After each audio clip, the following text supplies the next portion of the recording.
सभी भक्तों का स्वागत है आपके अपने चैनल भक्ति अरोड़ा में। आज मैं आप लोगों के लिए लेकर आई हूँ अगहन गुरुवार व्रत कथा, महालक्ष्मी की व्रत कथा जो इस महीने में व्रत किया जाता है। तो चलिए शुरू करते हैं कथा। जिस घर में माँ महालक्ष्मी की कृपा होती है वहाँ धन, वैभव, सौभाग्य और सुख शांति अपने आप चली आती है। भक्ति में एक अद्भुत शक्ति होती है। जब मन पूरी आस्था से ईश्वर के चरणों में झुकता है तब असंभव भी संभव हो जाता है। आज हम सुनेंगे अगहन गुरुवार को किए जाने वाले महालक्ष्मी व्रत की पावन कथा, जिसे सुनने मात्र से कंगाली का नाश होता है और घर में समृद्धि स्थापित होती है। प्राचीन समय में एक नगर था। उस नगर में एक बड़ा धनी व्यापारी रहता था।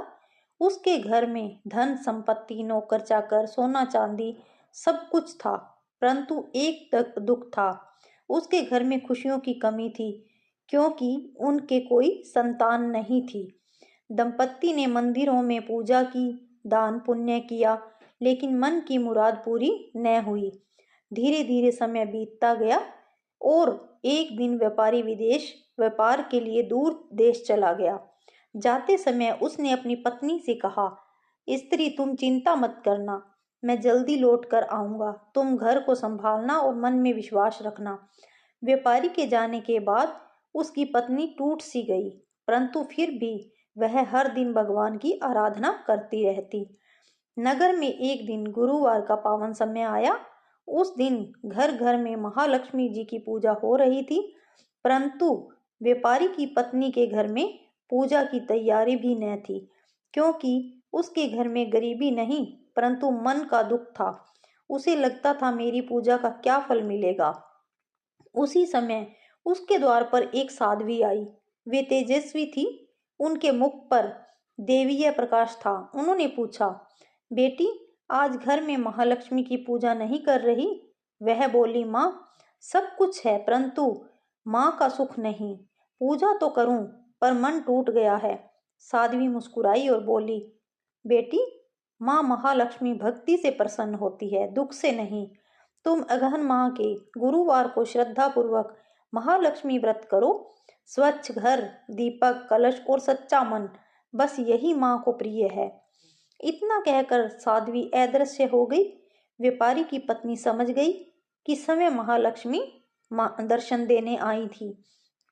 अगले गुरुवार उसने घर साफ किया, स्नान किया, स्वच्छ वस्त्र धारण किए, एक मिट्टी का नया दीपक जलाया और कलश स्थापित कर पूजा की। उसने श्रद्धा से यह व्रत किया और माँ से कहा, हे महालक्ष्मी इस घर में सुख और शांति लाना, मेरे जीवन में भी एक किरण भेज देना। उस दिन से उसका मन शांत होने लगा। मन के बदलने से वातावरण बदल गया, घर में सुख आने लगा और धीरे धीरे उसके अंदर मातृत्व लक्षण प्रकट हुए। कई महीने बाद व्यापारी लौटा। पत्नी ने बताया कि माँ की कृपा से सब ठीक हुआ है। समय आने पर उनके घर में एक बहुत ही सुंदर तेजस्वी पुत्र का जन्म हुआ। घर में उल्लास छा गया। साध्वी फिर से आई और बोली, देखा बेटी, श्रद्धा का फल कभी व्यर्थ नहीं जाता।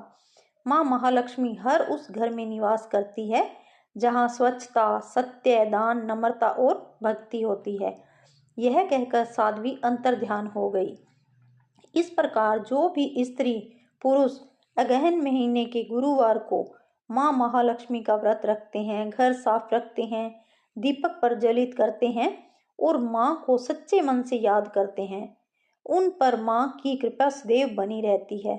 घर में सुख शांति आती है, धन धान्य बढ़ता है और जीवन में हर कार्य सिद्ध होता है। अगर आप लोगों को ये कहानी, ये कथा पसंद आई हो तो वीडियो को लाइक करें, शेयर करें, चैनल को सब्सक्राइब करें और मिलते हैं नई नई कहानियों के साथ। अब मिलकर सभी कहें, जय माँ महालक्ष्मी, जय माँ लक्ष्मी।